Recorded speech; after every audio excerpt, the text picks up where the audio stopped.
I'm sitting here with Zach Jungels. This has been maybe 2 years in the making that we've had to do this, but we are going to talk patellar tendon today because you had a really bad case of patellar hmm tendinopathy. You've seen a lot of people rehab them. First, though, tell everyone who you are. Yeah, so my name's Zach Jungels. I'm from Rochester, Minnesota. I played football at St. John's University. When I was at St. John's, I had some really bad patellar tendon issues in both knees bilaterally, kind of one after the other. It was really weird. Um, and I've been coaching since about 2019. I started with Day One Sports Performance. So I would go out to different high schools. Our strength coach would hire us. We'd go to schools. We would coach their programs. And I coached for three different high schools with that. Then I started my own business where I worked with two other high schools. And I've also worked for some different private facilities like Velocity and TFP Performance out in Massachusetts with Adam and Mary Kate Fight.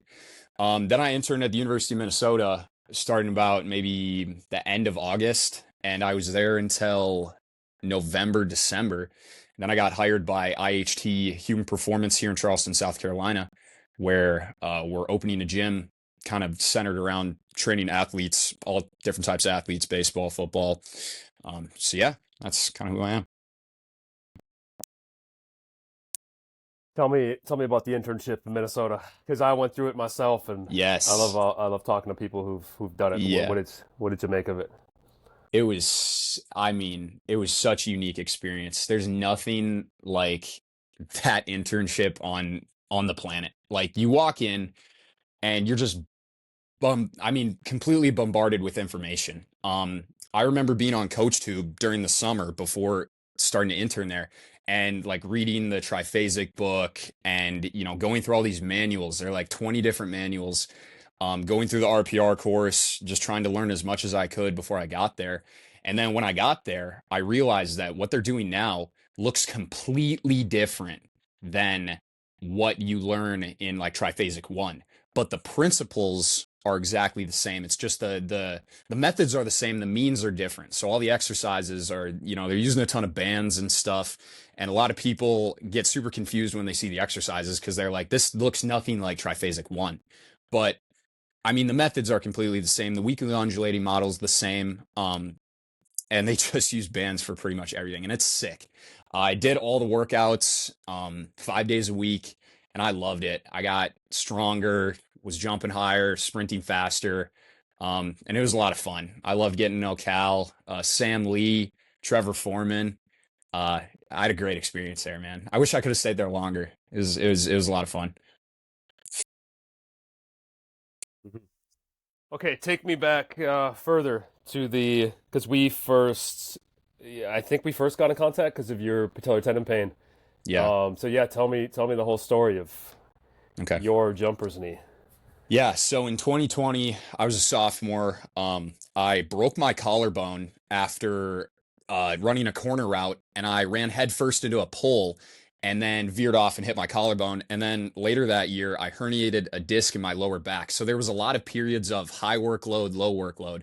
And the next year, I went into spring ball in 2021. I had like 12 weeks of good football, no issues, no injuries at all. And I ran like a 5 step post and somebody kicked me in the side of the foot. And I was in a boot for like 4 weeks. And after I got out of the boot, I didn't do any rehab at all, no ramp up, just went straight back into running routes again. And I remember I ran a go route and I look back, jump up for the ball, catch the ball, land, and I felt this searing pain in my knee. I'll never forget it. Right knee, right on the tibial tuberosity, right where that patellar tendon inserts. I go to the trainer. The trainer starts yanking on my knee. They're like, "Hey, I don't think there's anything wrong here. Just take some time off. We think you'll be good." So then 4 weeks in a boot doing nothing, back to 3 more weeks sitting on the couch not doing shit. Now I was hoping to crack the starting lineup. So when summer workouts roll around, I'm starting to lift and run routes and do running with the team again. And I'm realizing my knee hurts every time I bend this thing, every time I walk downstairs, every time I go to decelerate, change direction. It doesn't hurt when I sprint full speed, but all those other things hurt so bad, especially decelerating and landing from jumping. Um, and so I'm going to my strength coach. I'm like, dude, please, like, just give me something here. I need something that's going to take this pain away. Like, it's affecting everything I do. So he gives me, TKEs and clamshells. And this guy's a busy guy, so he doesn't have all the time in the world to do all the research. So he's trying his best. He's being really supportive. He's like, man, you're going to get through this. Just keep pushing. So fall camp comes around in 2021, and I'm nervous because I'm not ready. My knee hurts doing everything. It keeps getting worse. And I fall into the trap of taking a lot of time off. Knee feels better, spiking the workload again, burn the toast, and just over and over and over through this cycle. Um, Fall camp starts. First day of fall camp. We're running down on like kickoff, right? So it's me and 9 other people, and we sprint as fast as we can down the field.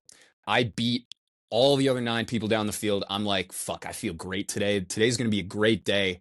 But then we go to Indy and I run a 12-yard comeback. And, I get into my little 3-step break.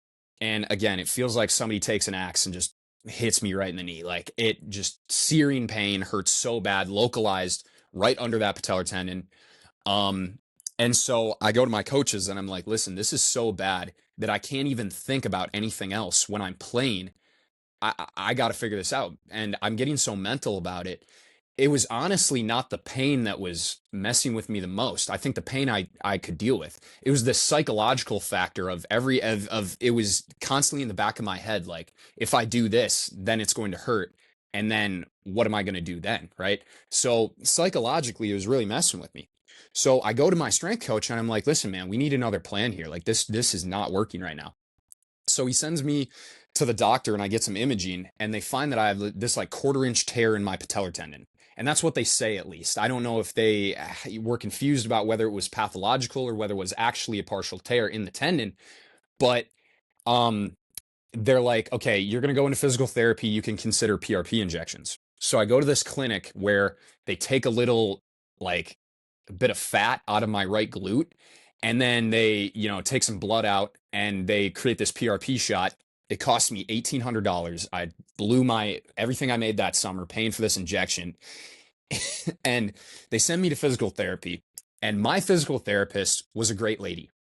I have nothing against her personally, but I needed to get back as soon as possible because I really wanted to play bad.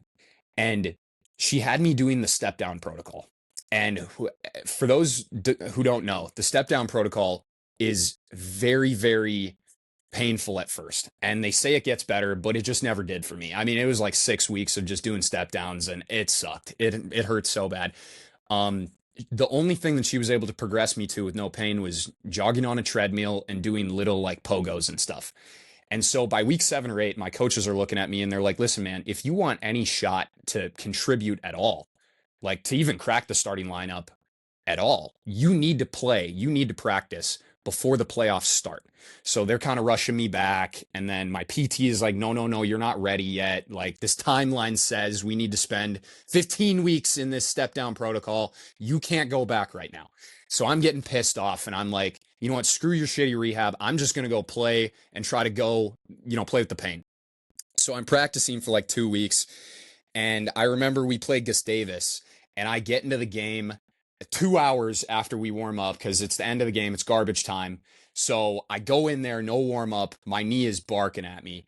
And this linebacker comes out of nowhere, sticks his shoulder in my chest, and I just get blown backwards and go flying like a Looney Tunes character. And I remember being so effing frustrated. And I was like, you know what? Like, I'm just going to scrap this season. And at that point, I turned into a little bit of a madman. I started doing research every single night. That's when I came across your podcast. That's when I started reading the research by Jill Cook, Peter Malieris, Sean Docking, Keith Barr, and I started just diving completely headfirst into this shit. And then I tried to create my own jumper's knee protocol that off season, just based on your articles and what I was reading and listening to your podcast. I was like, maybe I can create my own and not pay the however much it was back then, like 60, $70. I don't remember.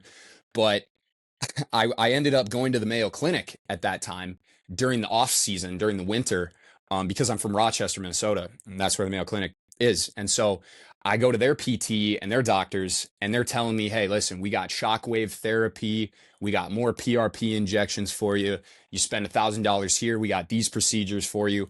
And I'm seeing the physical therapist. She's at least being a little bit more creative with her protocols. I mean, it wasn't step down protocol, but I was feeling every exercise in the joint and not in the muscle.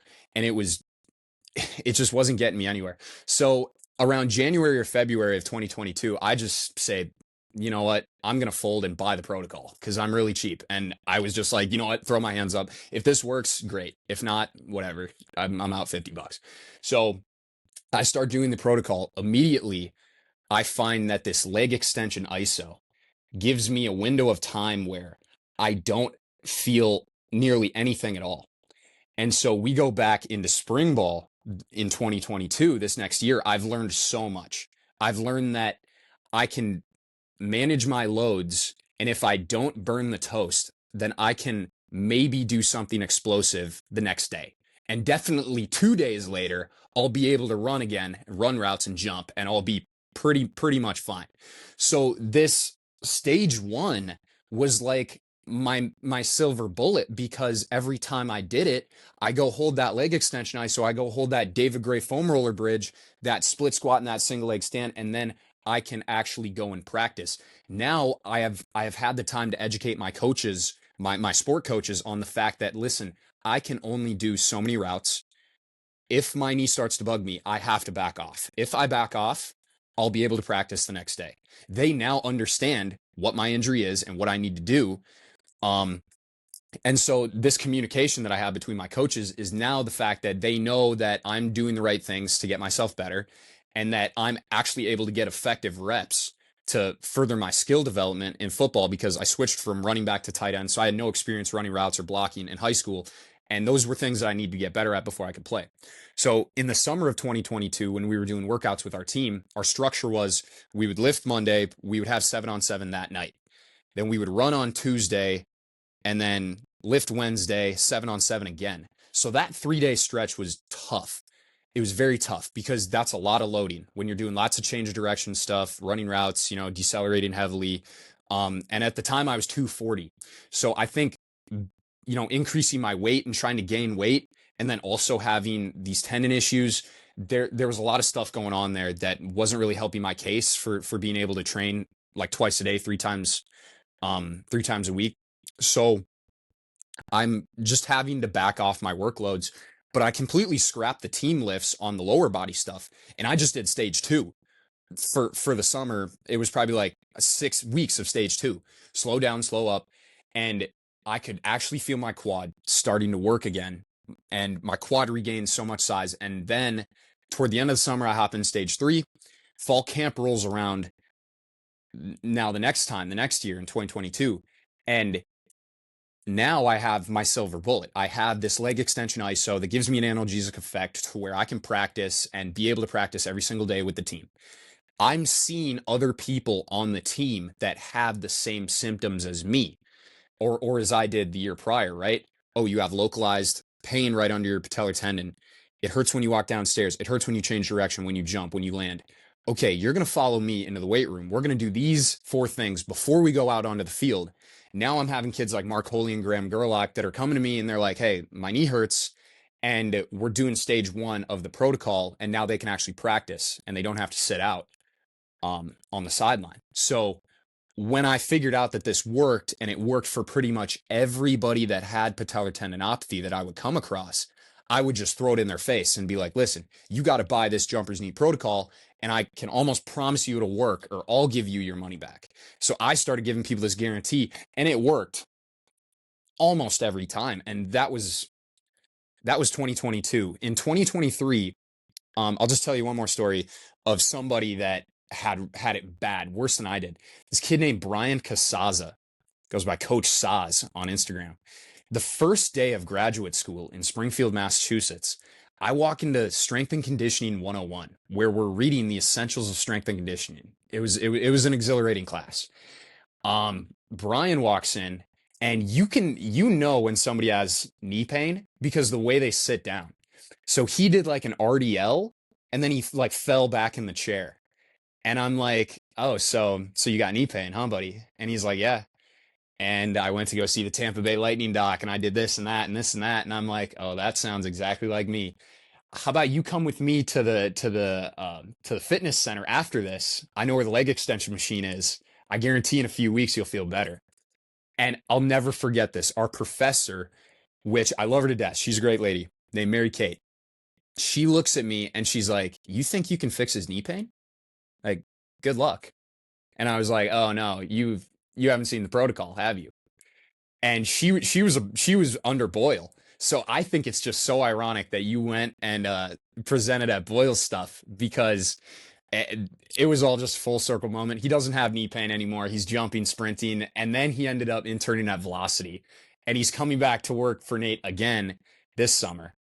So jumper's knee protocol, man. It's tying knots, building bridges. I I love it. So yeah, that's kind of my So story with the you're protocol.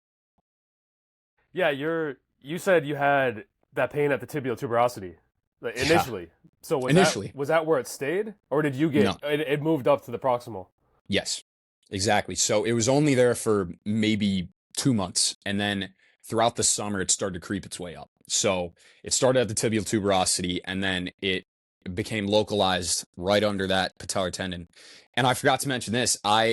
It, when it went away on the right side, it switched to the left side right after. And that was extremely localized and centralized right under the kneecap immediately. So that never went to the tibial tuberosity on the left side. But that on my left knee, it was twice as bad. At least the pain was so much worse on the left side than it was the right side. I think I remember that meme you made of the guy filming the wave, and he's like, "Gosh, this is such a big wave," and then the wave that's twice as big is coming crashing down on him. I don't know if you remember making that meme, but that was me to a T. Yeah, so the small wave is you're reporting on right patellar tendon pain, and then Yes. behind it is left patellar tendon pain. Yeah, Yeah. yeah, because Yeah, you called that yeah, one. Yeah. that's exactly yeah. It's like once you have if you have pain on one side, then you for sure have pathology, and because you have pathology on one side, you probably have pathology on the other side, and then it's like if your rehab sucks, you're just gonna overload the other side, and when you come back, like the likelihood of you running into an issue on the other side is just there. But you said that's really typical too of like the change of direction, the jumping, landing causes the issue, but like sprinting full speed, no issues at all. So None. did you? I've had people. I've had this thought with like there was a gym in Chicago. I used to Physical Fusion. I think they moved. They had this huge crash pad, and it was like that would be a great way to get like some good sprinting central nervous system work in a case of patellar tendon because you don't need to decelerate. You can just hit a wall. You can just sprint top speed and be fine. Yeah. But that doesn't do you much use in the sport of football. Just being able to sprint speed because you always need to be able to decelerate. When you went to get looked at that quarter inch tear in the patellar tendon, um, when they gave you that, I don't know if this was before or after, when they gave you that PRP injection, they did like an ultrasound guided and they Yes, tried to put it right in that tear spot, and it just did it exactly. not do anything for you. No, it did absolutely nothing. I mean, it was uh, well, I don't know if it was that or the physical therapy that I was doing, but neither of those things helped in that time frame. They did a checkup on me where I went back like 10, 12 weeks later, and they said that the hole was filled, um, at least partially, but I really didn't. I mean, I didn't see a difference. Again, I'm not a doctor, but yeah, they were using an ultrasound device where they were just going over my knee and they're like, listen, we're going to do these 10 injection sites. And then, I hate needles so much. And they had these long ass needles and they stuck it in my knee. And in hindsight, I would recommend that people think twice about spending the money on a PRP injection and save your money and buy the protocol instead. I don't know what the research says about that, about the PRP stuff, but it didn't really do much for me. At least I feel. Yeah, yeah, it's not. I mean, it's just too. I don't know. It's variable, but it does kind of make sense if you have a partial tear that's really limiting and you're going to take time off anyways, and you don't mind spending the money, you don't mind getting an Yeah, injection and the negatives that can go along with an injection, then it's like, okay, you're putting a bunch of healing properties in a certain area that maybe that would help. But I just don't know. it's a cool mechanism, but it just doesn't pan out. So like anything, it's like at the end of the day, you have to do common sense graded exposure loading anyways. So maybe Hmm. we just go to that. When you're doing that single leg, or what was it called? The actual protocol. I don't, but I know what you mean. Like you're where you want a decline board, Yep. doing that Decline single board, leg you would step hold like a down. Yeah, yeah, you'd hold like a TRX strap, and then you would just do single leg squats to a depth that was comfortable, which was nothing. I mean, I could get a few degrees and my knee would start to hurt. So it, yeah, it was just spamming those step downs, like three sets, 15 reps, just over and over again for 3 weeks, 4 weeks at a time. And then there were other variations that she would have me doing, like, skater squats and all this other stuff where I would just load the absolute piss out of my hips and not bend my knee at all, or try not to bend my knee at all. And so, yeah, it was just all in the joint, nothing in the muscle. Tons of banded clamshells. For some reason, the glute med just gets brutalized by physical therapists. They just, anytime it's knee stuff, they're like, you're doing these monster walks and this will help you. But, did you? So one oh thing I man. try to when I do phone calls to people, I'm like, look at like keeping the end in mind. What do you need? What do you want to get back to? You're a football player. You want to get back to running routes. That I'm like, everything you do in rehab should make logical sense to you of how this is going to get you back. And I think I tried to do that with jumpers knee protocol. Like, there's a reason for everything that you're doing. Did you have, when you're going through rehab, how many doubts? Because I went through rehab with physical therapists, like old ladies who, or like middle aged older ladies who were rehabbing me. Oh And like man. everything they had me doing, I just had doubts about everything. Because I'm like, how is this going to get me back to dunking?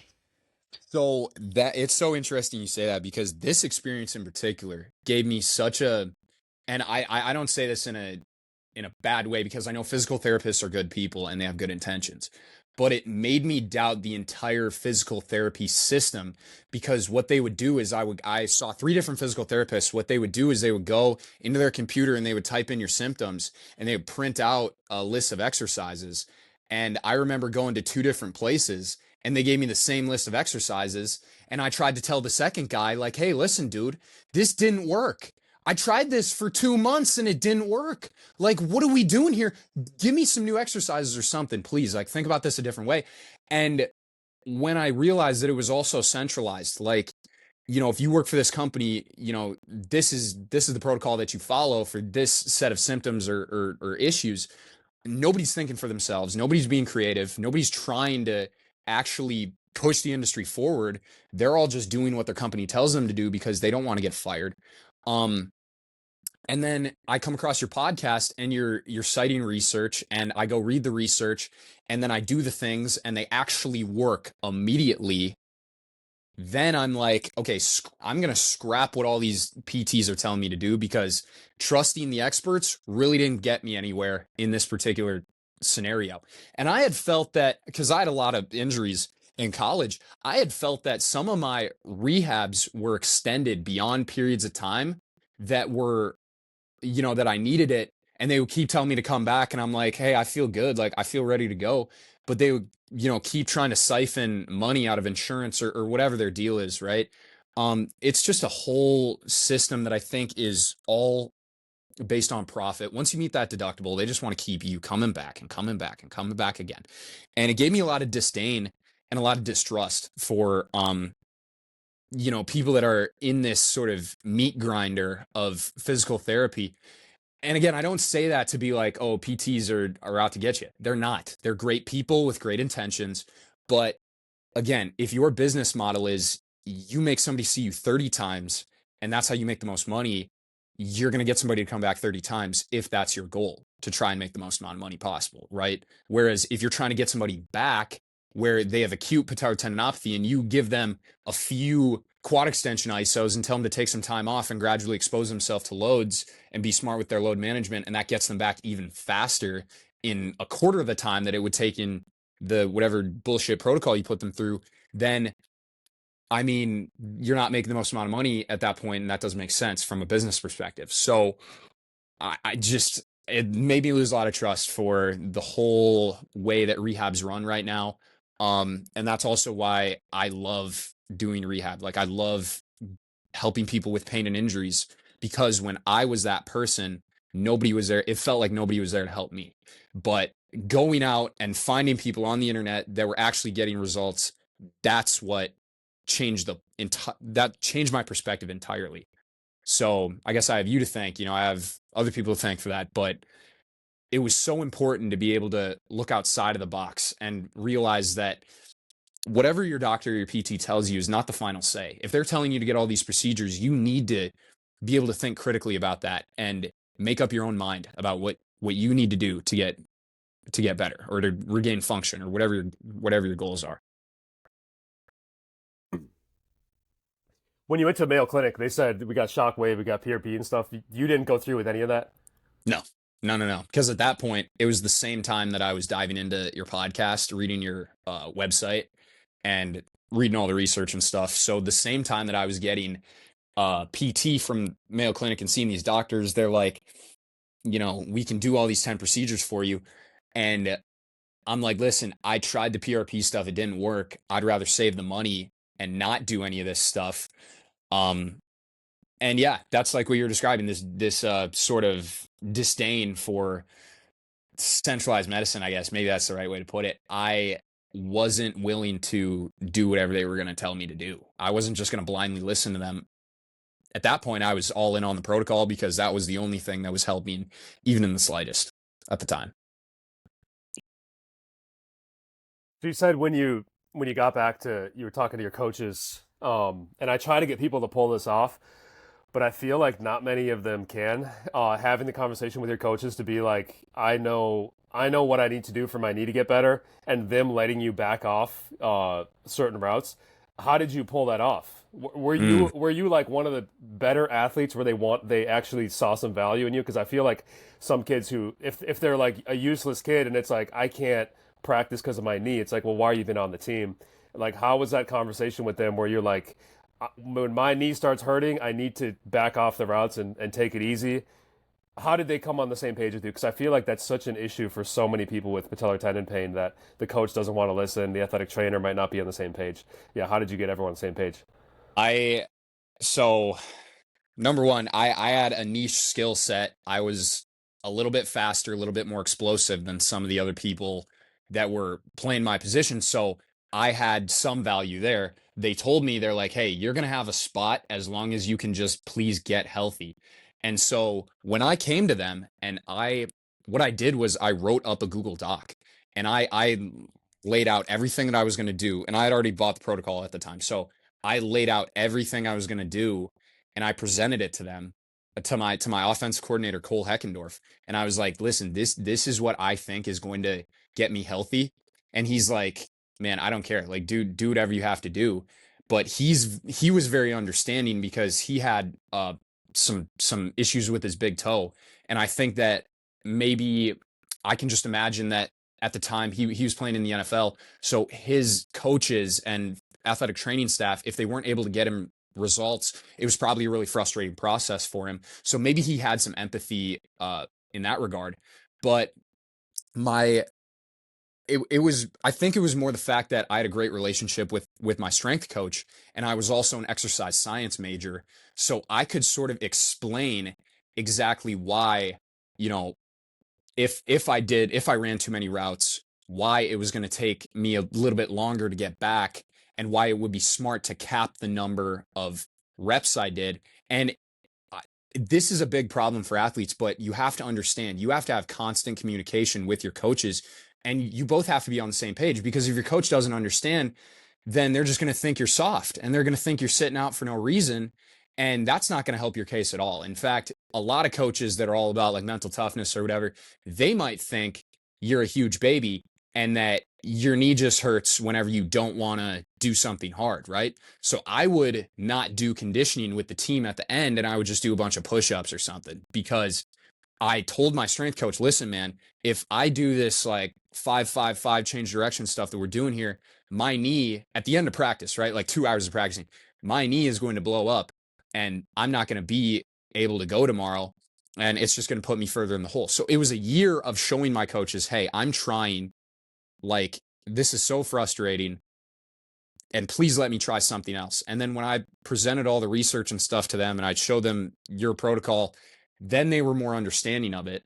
But from the athlete perspective, it takes some work. Like you have to have an open line of communication. You have to have good relationships with your coaches. If you don't have those things, you're going to have a tough time no matter what. But because I had those things, I think it made it a lot easier for my coaches to be like, listen, Zach, we trust you. Do what you need to do to get back. And it all worked out in the end.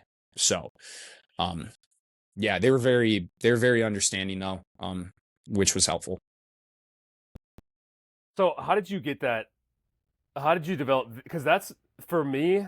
That took me years. Even when I started looking into tendons, it took me years to realize like if I do too much, it's gonna blow up, and the pain the next day is gonna be from what I did, and it might linger for a while, but it will settle down. Like all those things about because when you first get the pain, it's kind of like overwhelming. You don't know what's going on. It's like, why do I have this sudden pain? Why does it hurt the next day? Why does it hurt the next day? Why is, and then that whole peak and valley thing you talked about, where it's like you take a bunch of time off and then you ramp back up and the pain is right there again. Um, how did you get that knowledge that if it's you feel like it's starting to get bad, you need to stop. Next day you're gonna be feeling good because you did stop, but if you push, so like those type of ideas, because I'm going back to myself when I went through physical therapy and doubting the exercises they're doing, but then also I'm like, where is the gradual build up to dunking? You know, where's the gradual build up to dunking? Because I feel like I'm just gonna be doing clamshells and lying leg raises, and then it's like once I feel better, now you can go start trying to dunk again, and it's like that's Right. going from 0 to 100. Yeah. So, anyways, I don't know if you can look back and answer that question. Yeah. How did you learn that you have to back off? How did you learn that there has to be a gradual buildup? If I didn't have the research that you presented, I don't know that I would have come to that conclusion anytime soon. Because the worst thing about patellar tendinopathy is that it's just bad enough to where you almost always feel it in any sort of knee bending, gradual knee bending, and then you really feel it when you jump and you change direction and stuff. But it's not so bad that you can't do anything, right? You feel like you can go because when you warm it up a little bit, it's not as bad. It's still bad. It's still there, but it's not as bad, right? So that continues to push you to think, okay, maybe I'm being soft because like I'm not breaking, but it feels bad every time I do this and this and this. So what I ended up doing was adjusting the way I did almost everything. So like blocking, for example, when I would reach down to get down into my stance, I would have more of a hinge instead of bending my knees. So my coaches would always tell me, Zach, you have to get lower because my torso is pretty much parallel to the ground. And you look across the line of scrimmage, and my ass is higher in the air than everybody else's because I can't bend my knee at all. So I developed a more hinge strategy to accompany my knee pain. And so, you know, like a coach is trying to put me in a box of, okay, you need your torso upright because if my torso is too far down, then a D lineman can pull me, and that's going to be embarrassing, right? So how I realized that, this burn and then take a few days off and then burn it again, I I wouldn't have realized it unless it was for your stuff because I didn't have anybody around me that understood jumper's knee and how to treat it, right? I felt like I was the only one that knew of any of the research or anything that anybody was talking about. Um, and that was definitely a hurdle for my coaches to understand, like, okay, you can do 20 reps today, but tomorrow you can only do two. I just don't understand how you can go from feeling so good to feeling so bad. And they would always tell me, Zach, you're so up and down. Like I would have my emotions attached to how I felt, how my knee felt that day. Right. Again, this is sort of the psychological aspect of how tendinopathy kind of messes with your mind. Um, I wasn't able to like regulate my emotions. So like I would have knee pain really, really bad. My tendon would blow up and then I'd be all sad and in a bad mood and be mad and shit. And then my tendon would be feeling good and I'd be, oh yeah, this is great. Let's go throw down some dunks and, run a bunch of routes today. And so when you're feeling good, you're always going to push it more. But when you're feeling bad, you always feel like it's the worst thing ever and it can only get worse from here. So once I understood, like, hey, if I cap myself at a certain amount of routes today, and I know I can only run maybe 15 routes, if I run 16, 17, 18, I start to push it toward 20, my knee's going to blow up. If I just back off a little today, then I can get tomorrow. So it was kind of always just looking forward to the next day or the next training session and being like, how far is that training session away? How many reps can I do today? And it was just following those time periods of 24 hours, 48 hours, 72 hours. We're going to be better then. So just respecting those time periods was very hard. And when you don't understand that, you're always going to make it worse. This okay, you have this partial tear. So like and I don't know if that's reflective of the symptoms or anything like that, but I've people ask about tendinopathy versus partial tear, and I'm like, well, first of all, my understanding is it's hard to distinguish the two with imaging. People are kind of like, yeah, so, Yeah, but I'm sure there are right. smart people like I listened to Jared Anflick. Did a show with him, and he seems pretty confident when he does see a partial tear, and they'll sometimes inject PRP because if it is like a fresh partial tear or something like that, the PRP can maybe get things. It can do something good, maybe if there is a spot of a partial tear. But otherwise, I think it was Jill Cook or other people. I guess other people I've talked to on phone consults where it's like they have a partial tear that they're pretty sure is existing, and they'll get pain during the session. Like later on, it'll start to really the pain will start to come up. Versus like a tendinopathy, you can warm up and usually be fine for the entire session usually, and then the next day it'll blow up if you did too much. What was the case for you? Would you feel it if you did like 15 routes and then you did 16? Would you actually feel like this is too much right now and I need to back off? Or was it like you had a certain number in your head? Or was it like the tendons telling you in the session that it's not happy? Yeah.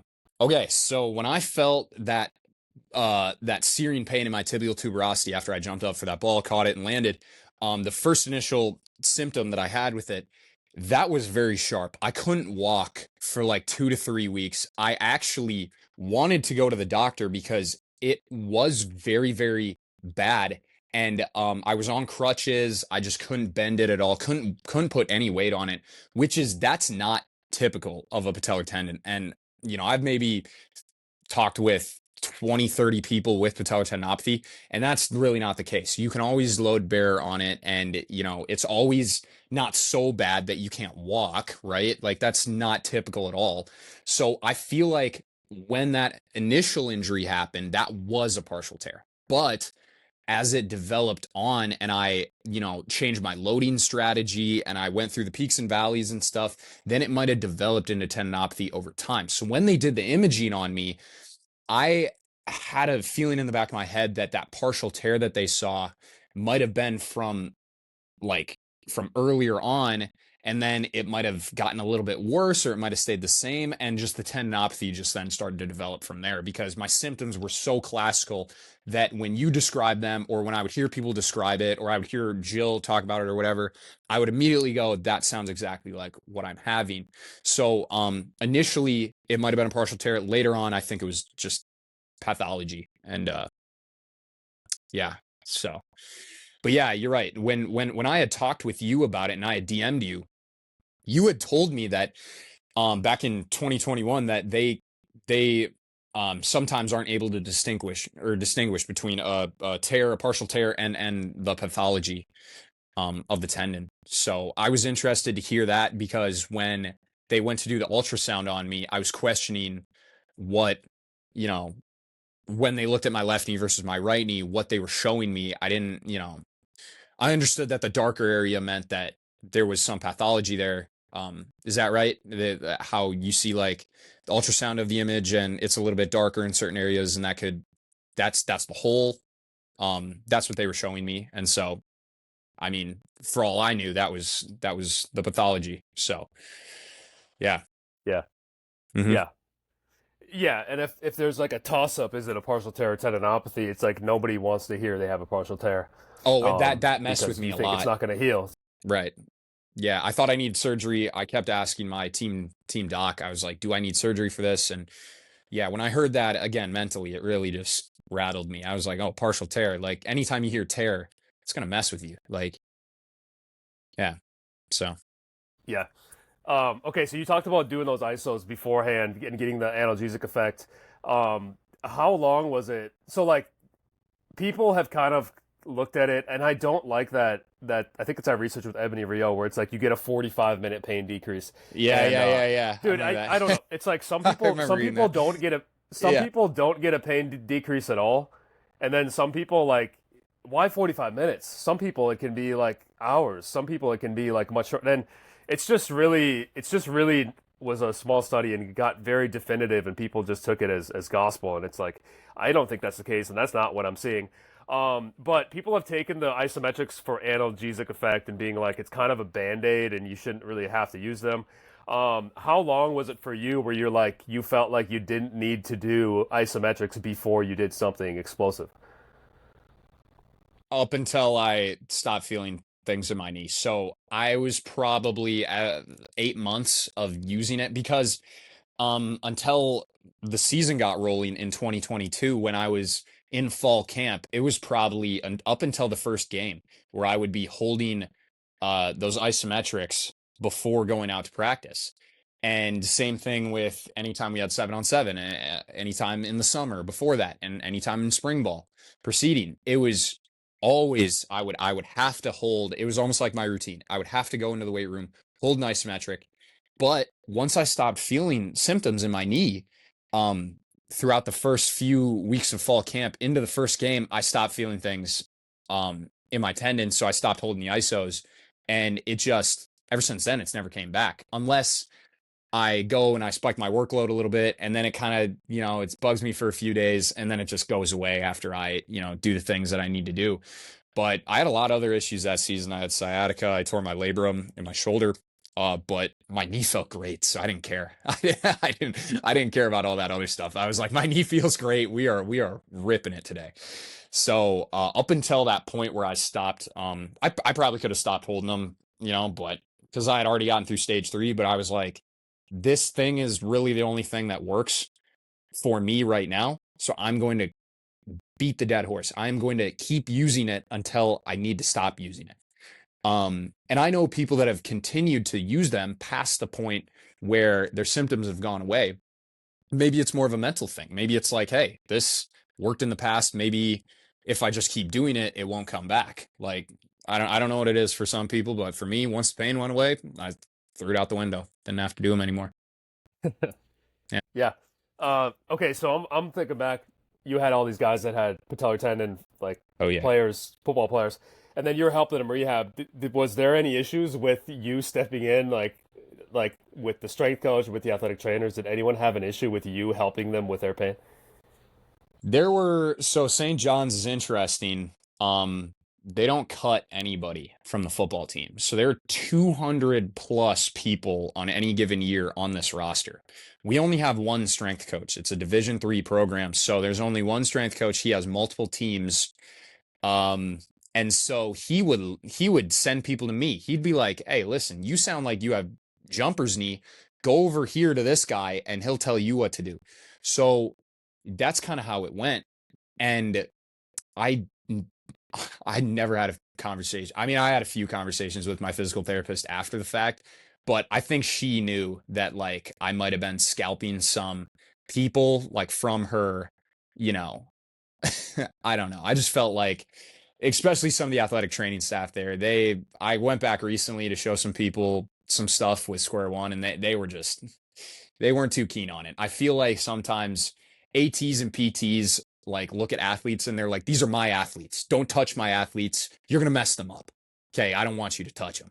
So I have had issues with that in the past, but jumper's knee protocol really, it helped a lot of people. And there were a lot of people that were so fed up with being in pain that they didn't really care what anybody else had to say about it. As long as somebody had an answer that was doing something and helping them, they were just going to scrap everything else and do it anyway. So, Yeah. Okay, so I think it was a few months ago you texted me you had some knee issue and you were pretty worried. But you're in a case where like yes. you're always doing really like hard. I was doing really hard type training that's loading, what do you, explosive like sprinting, jumping, stuff like that. But yeah, you were pretty concerned with this knee pain, and I don't know. I Mm, kind of put you at ease, and I guess it sounded like yeah. you got a lot better. What? Yeah, what was the story Oh my behind that? gosh, dude. What was going on? Okay, so I was at the University of Minnesota, and I did like GPP. I did their big 80 circuit for like 2 or 3 weeks. And then I'm like, all right, it's time for eccentrics. Super maximal eccentrics. I hadn't been lifting heavy for a while because that sciatica that I mentioned in 2022 kind of followed me for like a year. So I had back pain for a year and didn't really lift heavy, um, and definitely not to the level that, I was doing when I started doing eccentrics. So I loaded up that split squat with like 5 or 6 wheels for my first time ever doing it. And I go down on like my third set for my second cluster rep, and man, my knee just collapsed, and I felt it kind of dive in a little bit, and I dropped the bar on the safeties, and I tried to do the rest of the workout but felt an extremely discomfort, or extreme discomfort in my medial knee. So I was thinking it was MCL or something like that. um but then the pain started to shift to the front. So it might have just been the tendon experienced loading that it hadn't experienced in such a long time. Just a heavy centric loading that might have done some sort of physiological damage to it. But when I texted you about it, you were kind of like, "Hey, just give it a few days. If it gets significantly better, I think you're fine." So for like 3 days in a row, I just ripped a ton of square one on myself, and then the next week I was fine. I was completely fine. And it was just the weirdest thing because I couldn't even bike home that night because I had to bike to the University of Minnesota. I lived in Como, so or on Como Ave, and so just I couldn't even bike home. So I'm like, I have to text Jake because my knee is absolutely trash right now. But yeah, that was weird, man. That was just a weird thing. Doesn't hurt anymore. Doesn't bother me at all. So I don't know what happened there, but what did you expect that or suspect that Yeah. was? Whoa, what'd you think that was? Well, I don't know. I don't know. I thought I don't remember that. I think I misremember that story now. I just there's too many that I always misremember. But I'm thinking I thought it was like just some patellofemoral pain or something. But I forgot that you had that actual moment of injury. So like you could have actually hurt something. But it's pretty much always right just to like let's take it easy for a few days and see what happens. And I guess for you, it just went away. And then it's like, just don't be an idiot and jump back into trying to split squat like 500, 600 pounds right away. Take it a little Yeah, slower so that. right. But you can kind of look in hindsight. I mean, you already know now. Like you did 2 weeks of GPP, like light loaded stuff, and then you're gonna go right into heavy eccentrics, especially for someone that has a history of tendon pain, patellar tendon pain. It's like, sure, it's not like a fast load on the patellar tendon, but like that is an extreme load that it's like it's always just best to err on the side of caution. Hmm. That's with anyone who's older, any athlete who has a injury history is anytime you change something, that injury history, the injury is going to show up. It's going to manifest right in that spot if you do actually overload yourself. Um, so ever since then, like you've dealt with all your football guys, and then you had that other guy. Are you still seeing a lot of people come to you with knee pain, and what type of things are you doing? Yeah. So recently, I haven't gotten too many people with tendon issues, but recently we worked with a girl named Maria that played Division II basketball, and she had torn her ACL and lateral and medial meniscus. The story is on our Instagram, but she got the surgery back in 2023 in February, and her rehab was absolutely awful. I mean, they didn't find her highest possible entry point. They didn't progress her properly over a long period of time. Just simple stuff that any strength coach or PT is going to understand. So she had significant complications, and then 10 weeks ago she had an Oates procedure. Um, and she was in a brace for like 8 weeks. She got out of brace. We started rehab, and it's been 10 days. She couldn't do a squat without a physio ball supporting her. Now she can do a full depth squat with pretty good torso position, no pain. She couldn't do a split squat. She can now do a split squat with no pain. She's holding it for up to 45 seconds. And she's progressed from a banded leg extension to on the leg extension machine right now. And how I know it's working is she sent me a video and her quad is shaking when she's doing the 2 second up, 2 second down. And her protocol right now is she's doing mitochondrial density training. So she's holding this 40-second overcoming isometric with a strap, and then she's moving straight into a knee extension, 2 up, 2 down. And then we're alternating anterior and posterior muscle groups, and then medial and lateral. So it's just kind of, applying all these concepts that I learned at the University of Minnesota. Before her workout, she does RPR, square one, and then infinity walks. And then the training, she's doing a high volume of it. So I think where a lot of knee pain and honestly, almost all rehab programs, where they commonly fail, is they don't have enough intensity. They don't find the highest possible entry point. They might not have enough proper volume of things that don't bother them. And, something could be said about picking the right exercises, but in my opinion now, if the brain isn't ready to accept those inputs, you're going to be having a tough time because you're working against the body. So using RPR and square one, from my perspective right now, where it is currently, if you just add like RPR, square one, and infinity walks to whatever you're doing, it might accelerate your rehab, but you have to pick the highest possible entry point. You have to choose the best exercises, because if you don't do those things, it doesn't matter. You're not going to progress this person as fast as their body is going to allow them to.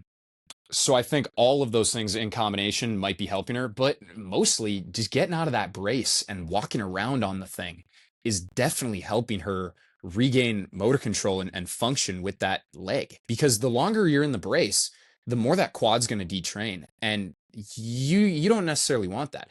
Like Cal, for example, this is good. He tore his quad tendon when he stepped back on a water bag, and he got the thing repaired, and he just immediately did no rehab at all and just started walking around on it with no brace as soon as he could. So I'm not telling anybody out there that they should go and do that, because that's probably not the best idea for everybody. But there's something to be said about getting out of the brace. So as soon as she got out of the brace, she's had this amazing success over these past 10 days, or now it's been like 14 days. But I mean, I think about your protocol whenever I'm rehabbing any injury at all. It's this 4-stage process of things. You can use overcoming ISOs or yielding ISOs with almost any injury, and it's going to put load through that tissue and help, let the body know that, hey, it's okay to put load through this area now. And you can do a light overcoming ISO, and that's still going to provide some sort of value. That might be your highest possible entry point. And then progressing them to slow movement where you're loading the motor patterns of, sitting down, standing up, taking a step with the left, taking a step with the right, and then adding in your explosive plyometric progressions gradually. It's just common sense rehab. Like David Gray's programs are this kind of 4-stage process. You have this 4-stage process. This is the way I think now about rehab. Choose your best exercises, find the highest possible entry point, make sure the brain's okay with everything, and you're going to get great results.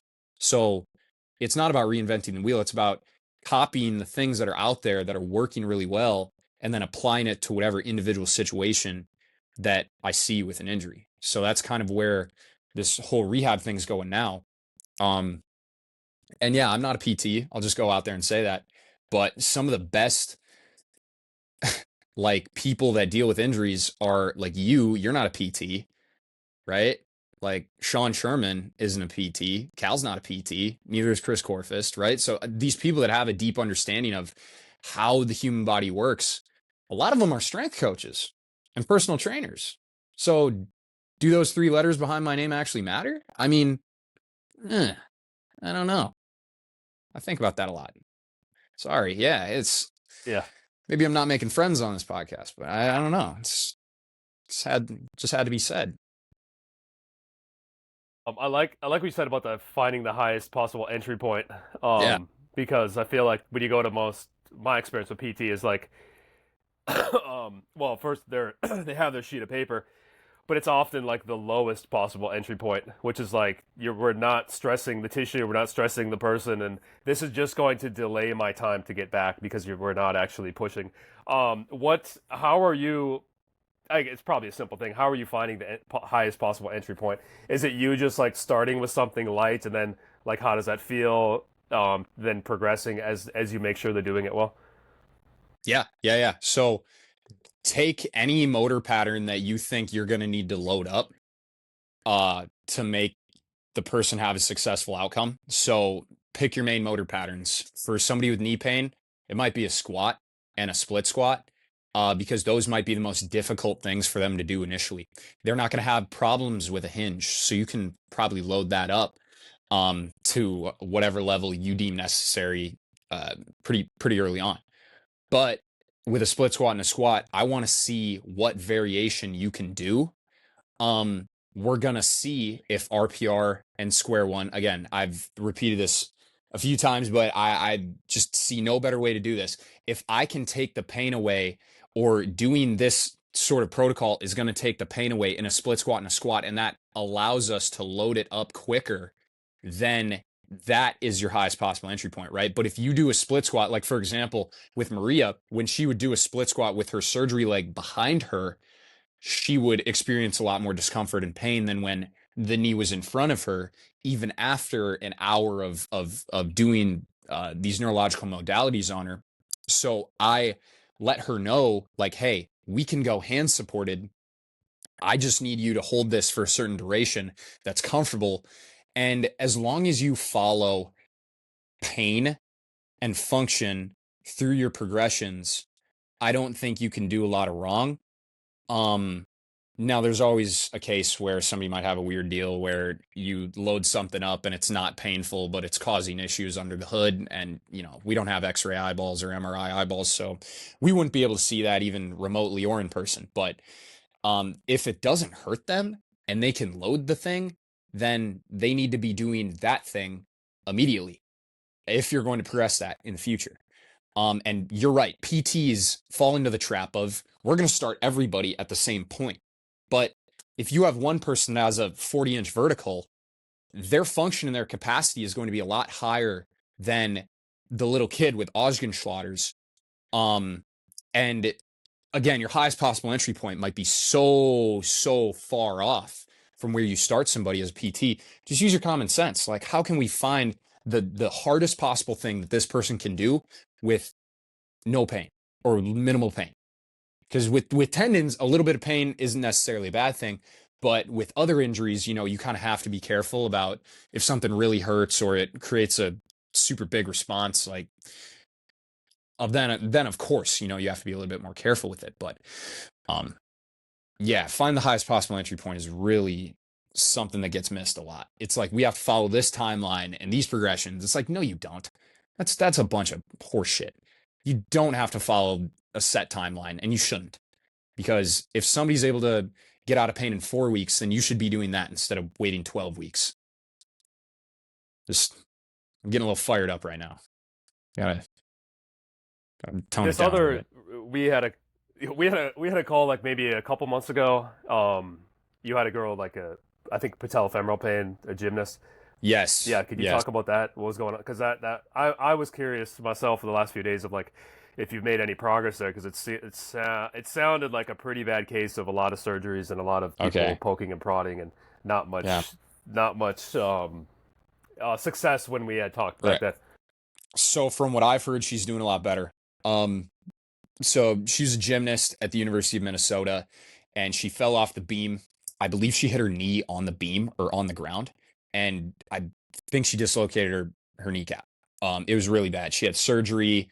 And then throughout her rehab, they've been really pushing all the classic exercises that a PT is going to give somebody with knee pain: clamshells, banded lateral walks, freaking doing step ups. And really, they're having her focus on the knee, on the joint so much. She's feeling everything in the joint, nothing in the muscle. Her quad is really done a lot of wasting. You had told her to use KT tape. She started doing that. I think that helped a lot. Um, her boyfriend Alex is a very good friend of mine. He played football with me at St. John's. He's been overseeing her rehab process, and she's starting to gain a lot more function. And really, what you said that was very helpful was we need to find the way to load the quad that is not painful. And there are 100 different variations we can choose from. And I'm not sure if they've found that yet, but giving her that advice was big, and that progressed her pretty quickly the last time I checked. So yeah, it's when you're trying to force this variation that you have in your head of, okay, we need to load this step up, but it keeps hurting over and over again. It's just find a new exercise. Like something else can load this quad probably because she's had enough time between when her surgery was till now. Like something has to be able to work in this case. So I'll give you an update as soon as I hear more. But yeah, she's doing better at least. And that was just trying to find a new variation to load the quad. Yeah, that's where I come from when it's like it sounded like patellofemoral pain, and it's like I think it's just so variable people's patellofemoral pains that some they just don't like certain variations. So it's like you can keep trying. Some patellar tendons too that are really maybe calcific or really bad. They just don't like certain things. So it's like you can keep trying different ways of doing it with loading and angles and stuff and time periods. But if it's really like the knee just doesn't like this because it's just you feel it all in the joint and not the quad, then just scrap it and go do something else. And maybe you can come back to it at some point, but it's like at least for now, don't use it if you only feel it in the joint, and not the muscle. That's something where I feel like I can probably still say every day, and people will still. It's still like new to a lot of people. You've said it now 100 times, but it's like your exercises you want to feel in the muscle and not in the joint. Yes. I feel like yeah, I feel like um, yeah, people don't get that even when they're trying to you try even when you're trying to like adapt to really bad tendon. I've went through phases where I do overcoming and I feel it like all in my tendon and I do it for weeks and months and I actually still will get better, but I'm more of the camp of like let's try to hit the quad and lay off the sensation in the joint and the tendon. Is that the same thing you're telling everyone you're working with? Yes. Yes. All my rehab online clients that I have right now, and all the people that I've helped in the past few months, when I give them exercises, I need to see it for myself. It's like, how do you do this exercise and where are you feeling it right now? Like, yeah, if you feel it in the joint, I know that, okay, either we have to do something in terms of maybe trying to use square one to brute force it, or, if you don't have that modality in your bag or that framework available to you, then that's fine. If you just pick another variation where you can feel that muscle turn on, especially if you see wasting, like just look at them, right? Look at that quad. If it's smaller than the other one, your first goal, get size on that thing immediately because that is going to be a limiting factor. For Maria, in particular, her gastroc and her soleus on her surgery side was so much smaller than the other side. So, you watch her do a calf raise and it looks like the muscle isn't even there. So part of her rehab was I examined her exercises. The PT had nothing for the foot and ankle. I had her do a 2-minute top position calf raise ISO. She now feels her calf turn on. The burning sensation that she gets in the muscle is unlike anything she's felt in the past 2, 3 years. So, how do I know that's a good exercise? Well, the muscle is not there right now. We need to find something that she feels in the muscle. Once she feels it in the muscle, she'll know because it'll start shaking violently because it has been off for months now and years. And once we find that, we're going to find a way to progress that exercise to a point where it goes from, longer duration to get the muscular endurance to maybe a little bit heavier to then getting into some more dynamic variations later on. It's this 4-stage process. Again, finding what they're lacking, finding the best way to load that to hit the muscle, and then finding progressions that are going to carry us through to our endpoint, whether that's through intensity, volume, velocity, whatever, you know, we want to choose as our measuring stick. We just need to find our best exercises that target the things that need work and progress those over time. And if we can do that, rehab's pretty easy. It's not really rocket science. You just need to know what you're looking for.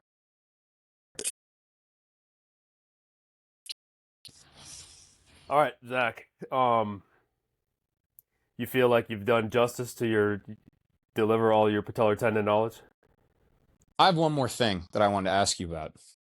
So you were on Joel Smith's podcast and you talked about the the water surrounding the collagen fibrils and how that increases with aging. Um, could you just tell me a little bit more about that? Because I think I've learned some things in the past few weeks and months that might provide a little bit of insight about that. So when you're talking about this proteoglycan water, are you just talking about the metabolic water in the body that surrounds like every tissue? Is this proteoglycan water just specific to the tendons? I Before I go into this, I just want to hear what you know now, because Yeah. when Okay. you're So talking with it's Joel, it's you're like, we don't know what's going on with this water. I just Before I say this, I just want to be clear on what that is exactly. yeah. Okay. So it's called ground substance. It's like if you ever injure a tissue, like I tore my lat tendon and I have a wound like that like still has not completely healed, so it's like has fluid coming out, and it's called like ground substance fluid. So ground substance is like proteoglycans and water. So you have that in your tendon, the ground substance. You have the collagen fascicles, like the ropes, and let's say like the patellar tendon maybe has like 50 fascicles of collagen, like these strong ropes that are running through the tendon. And then around the fascicles is the IFM gel, so that's like the proteoglycan and the water matrix that allow the fascicles to kind of like, if you think of like a twisting of a spring, they kind of have this twist to them, and that they have that twist because of that proteoglycan gel. And as you get older, the proteoglycan gel around the collagen fascicles kind of withers away. Like they've seen it in horses. It's hard to see in humans because I don't know. You have to take autopsies of humans, probably pretty fresh, but they can do it with horses pretty quick. So as horses get older, the proteoglycan gel kind of dries up. So the rotation of the collagen fascicles kind of goes away. So there's less of that spring-like property. So you can imagine if your tendon is less like a spring, it's not gonna perform as much like a spring. So as you get older, you lose that spring ability of the tendon, and I think a lot of that is because the IFM gel has withered away. So the collagen fascicles lose that like coil. They have a coil to them, and they kind of lose that. So, but this was from Hazel's screen. She said it in our podcast, and I probably need to do another one with her. She said the IFM gel kind of stiffens with age, maybe it like withers away, and then the collagen fascicles. So those spirals and the ropes, the water goes more into them for some reason. So like you have more water around the collagen fascicles with age, and you have less in the IFM gel. I don't know why that is the case. But I'm thinking now, I'm like, I don't think you see the cross-sectional area of a tendon decrease with age. I think it stays the same. So then you'd be like, well, if the IFM gel is withering away, how would the tendon stay the same size? And it's like maybe the water's just going into the collagen fascicles. I don't know what that means though for like the performance of the tendon, uh, if there's more water within the collagen fascicles. It's something I love talking to her because she is so ready to say I don't know, and she Yeah, probably would say I don't know what that means. right. Yeah, so but I think if you look at any tissue in the human body, like Bill Hartman has said this many times, it's like you just dry up. Once you hit like 50, 60, 70, your body's just drying up. It's losing the Does hydration. I don't think there's really anything you can do. does that precede tendinopathy even in young people? Like, does the IFM gel sort of start to, or the water dynamics within the tendon, does that sort of start to change before you see pathology? Because I know that like once you get the pathology and you realize that like the tendon kind of swells up a little bit, and then isometrics can kind of squeeze out the water and allow the water dynamics to change. But do you see a change in water dynamics before you see tendinopathy in young people, regardless of aging? Is that something that you've seen anything about? Okay, I wouldn't even say water dynamics because I don't know exactly what's going on, but I would just say pathology. And so you had the event of like a partial tear, which is like if you have an event of a partial tear, you could be completely healthy and then you go in to get a partial tear. But if you're just going the normal course of like developing a tendinopathy, you created that pathology in the tendon for many weeks and many months prior. Like it's already been there, and Hmm. then you hit a point where you finally have pain. So those things have been brewing. They've been brewing in the tendon because you've abused the tendon. You've abused the tendon for many weeks and months, and the pathology's been there. And it finally hit like a critical point of too much pathology where you have pain. Hmm. And you can kind of confirm this if you have pain on one side and you image it and you see the pathology. If you could image the opposite side and you'll see the pathology, but you don't have pain. So I'm thinking that opposite side that's pain free, you just haven't hit the critical point of like overloading that enough to cause that. So I think if you're an active person that really uses I mean, you see this with rotator cuff tendons, the amount of tears people get. And I think the tears are more likely if you've been someone who's used your rotator cuff a lot throughout your life. So it's like just by the nature of using the Achilles tendon and using the patellar tendon in an abusive manner, you're causing pathology in all of these people. It's just that you're kind of getting the loading right. You're allowing enough recovery time so you don't hit a critical point of Hmm. developing pain. That's kind of where I stand, but it's a lot of speculation. So the reason I say this is because I was talking with a doctor named Dr. Sarah, and she was talking about how any athlete that she works with lower leg injuries, Achilles tendinopathy, patellar tendinopathy, knee issues, foot, ankle, whatever, plantar fasciitis, she has them go outside and ground. And one thing that I haven't heard you talk about on your podcast, or heard people talk about with you on your podcast, is the effect of light environment and grounding and circadian disruption. Well, actually, you have talked about circadian disruptions, but I have this theory, and let me know if I'm right or wrong here. But if your if your circadian rhythms get disrupted, that can have an effect on your tendons, right? Because your tendons are cleaning themselves at night. It's at like 3% or whatever, right? So if you have some sort of disruption there to your body clock, then you're more likely to not be able to clear that damage. Am I right or wrong there? And before you let me know, uh, let me just kind of expand on my thoughts here. But the what I mean by water dynamics in the body, there's this book called The Fourth Phase of Water by Gerald Pollack, and he talks about this exclusion zone that's around every single membrane and blood vessel in the body, where you have this area of negative charge. And you can see that when people go outside and they'll like ground or whatever, that this exclusion zone of negative charge kind of expands. And the bigger your exclusion zone, the more readily you're able to transmit electrons through your body, right? So if you don't have enough let's just say free energy within your body, and your circadian rhythms off, and maybe your metabolic health sucks, like where I'm trying to go with this is if red light decreases blood glucose by 26%, right? And then blue light increases blood glucose by 46 or 45% or whatever it is, right? And then grounding increases the exclusion zone within the body. Um, could there be things, environmental factors, that where we see all chronic diseases rising, we also see tendinopathies and pathologies of the body sort of starting to rise, right?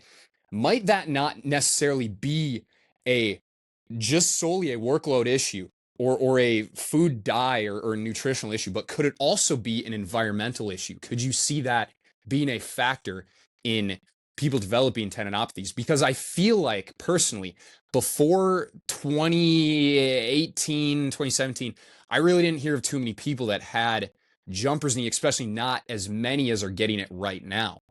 Um, do you see something that might have changed in that period? And the only reason I ask is because I turned into a madman after I got this injury, and I've just been thinking about it too much. And um, I don't know. Maybe this is a tangent that's not worth it. I'm definitely not the person that's qualified enough to be talking about this. But do you see things in metabolic health, in circadian disruption, that are causing tendinopathies or being a contributing factor?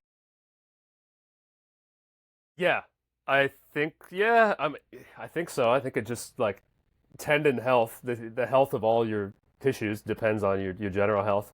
And if grounding and red light and taking away blue light at certain times, like if all those things are good for general health, they're going to be good for tendon health.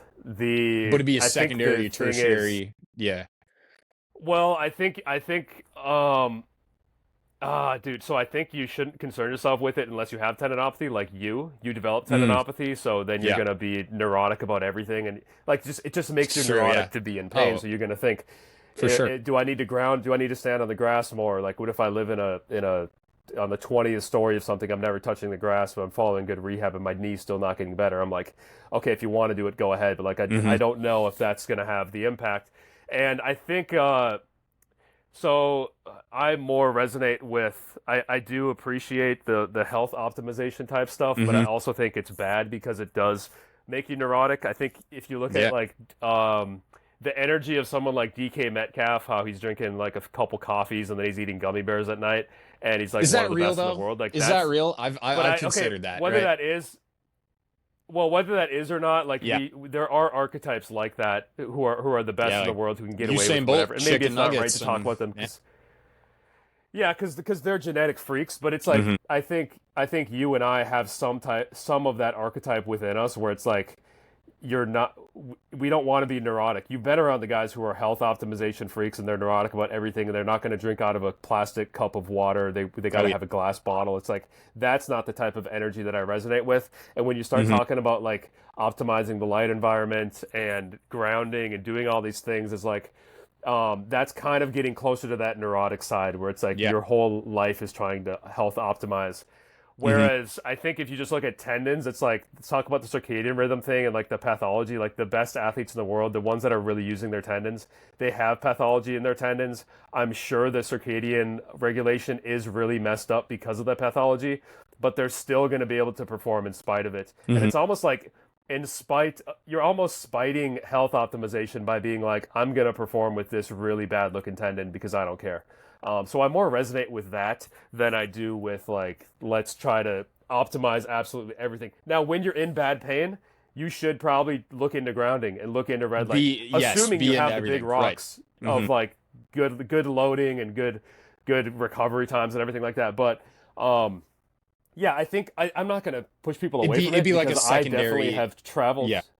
Well, yes, but I think you should travel the health optimization route, and I think in like 2 or 3 years, just like the bodybuilding optimization route, in like 2 or 3 years, you're gonna be done with it because it's like it's not sustainable. It's you're Hmm. gonna live your whole life to just like get 1 hour of grounding every day. What if you have something that you actually have to do in your life and you can't ground Yeah. anymore? It's like Right. I think a lot of the health optimization, that type of stuff, is just someone not having a purpose and not being busy enough, not having enough on their plate, so they want to Okay. fill their hours with doing a bunch of things that are you don't need them, you know. Right. So, anyways, Here's but I think when you're in pain, you want to do something 24 hours of the day to get you out of pain, so you can just fill your plate with a bunch of health optimization stuff, you know.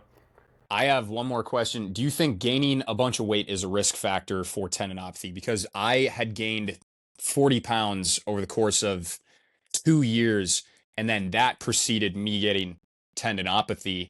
Do you think that the weight, like how is gaining extra weight, if it is a factor, how is that contributing to somebody having tendinopathy? Because I didn't know whether it was like the extra load on my tissues or whether it was the metabolic health because I was eating so much that my body was just like, okay, we have to change something here. I mean, there's just so many calories coming in excess. And then some of the people that have gotten tendinopathy, I've seen that, they have to bulk up for football or whatever because, I played football. I've, seen a lot of cases of this in football. And sometimes it happens after somebody gains a lot of weight for their sport because coach told them to, right? What do you know about that?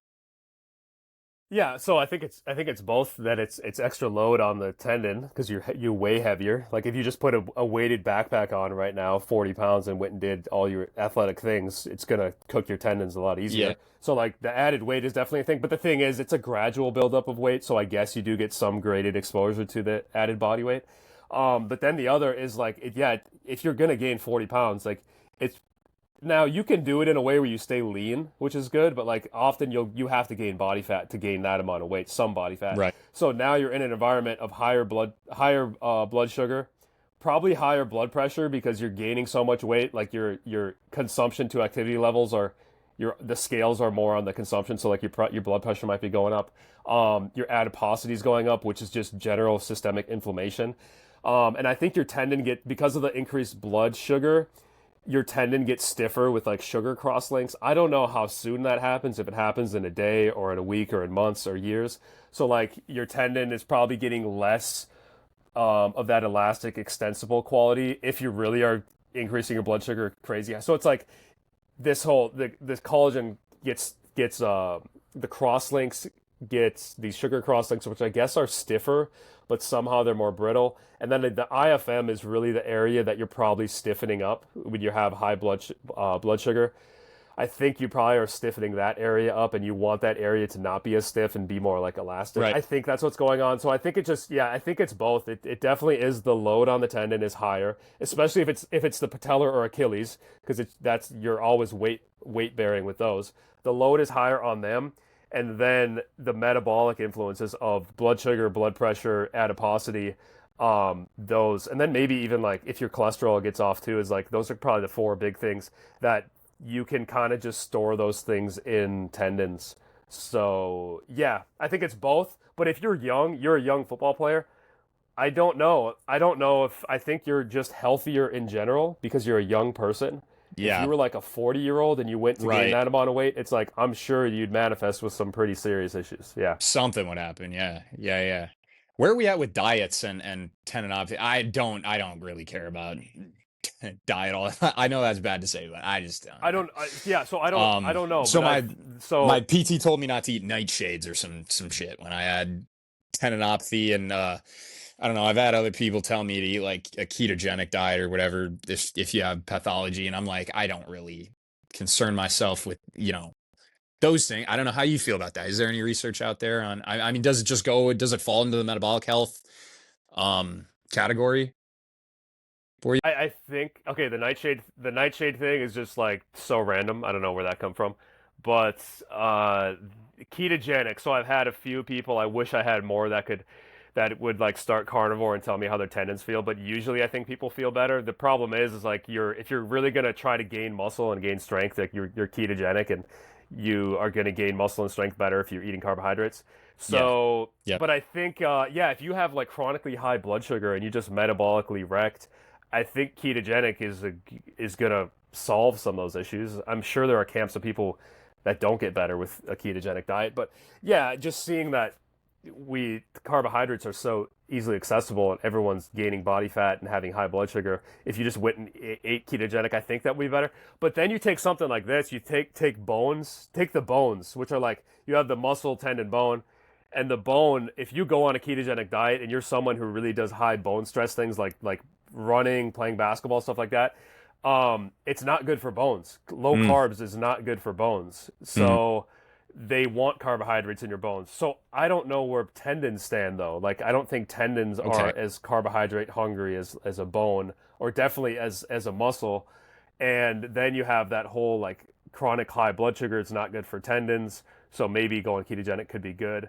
I don't know. I there needs to be something written about some of these off the wall diets for tendinopathies or tendon health or tendon pathology, and there's just nothing really out there right now. But it is interesting to look at the bone stuff, because if you have someone who's really doing endurance stuff and they go ketogenic, yeah, that's not good for bones. Like bones want carbohydrates. Yeah. The So only there thing I could be changed about something going my on with tendons. I just don't know. the only thing I changed about my diet when I had started diving into the JKP was I made a bunch of Jello, and I would eat a bunch of Jello and then uh, little cuties, those little oranges, um, before I do my ISOs in stage one. How are we feeling about the collagen supplementation with vitamin C? About Keith's stuff? You got any updates on that, or how we feeling about collagen supplementation with tendons?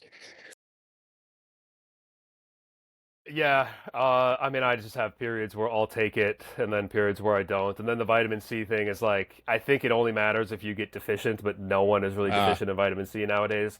And your right. body can, like, people are going on the carnivore diet, and they're not getting deficient in vitamin C. They're not getting scurvy because like your body can make it. So it's like, I Hmm. think if you're really deficient in protein, then collagen can be good. If you're really deficient in vitamin C, that could be good.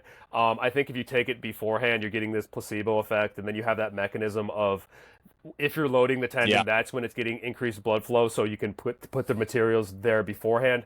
But the thing is, with the tendinopathy, like your tendon's already overactive. It's the cells are already you have way more cells. The cells are kicking out a ton of collagen, like almost too much collagen that it can't even use. So it's like you're supplying it with more of the raw materials. So I don't know if it really matters. I think it only matters in a case where like if your body's really deficient in those type of amino acids, really deficient in vitamin C, then it could be a thing. Okay.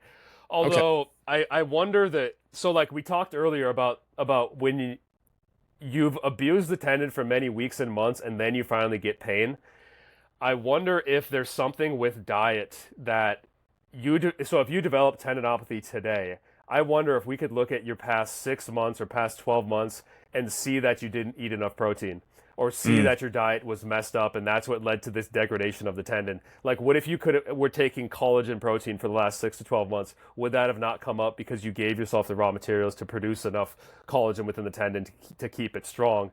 I don't know. And Keith Barr was on a podcast a while ago talking about his kid with like Osgood Schlatter and giving them collagen protein and helping their Osgood Schlatter pain and then helping a bunch of other kids that part of this soccer program having Yeah. them get Yeah, on I remember collagen that. protein and that Hmm. helping their tendons. Yeah, so like that, but that's not, it was just one thing he said and it's like you kind of have to take his Mm. word for it. I mean, there has to be some study done on this because Yeah. like if you're really seeing pain, like if you're seeing pain decrease in these tendons from taking collagen protein, let's please do a study on this because if that is the case, then everyone needs to be taking collagen protein. Right. And it's so many things, right? Like it could be changing the workload. Like, you can never studying humans is the hardest thing that you can do because there's so many other factors that are going to play into their results or they're not having results or whatever it is. So, yeah, just want to pick your brain about that while I had Yeah. the chance. So, Yeah.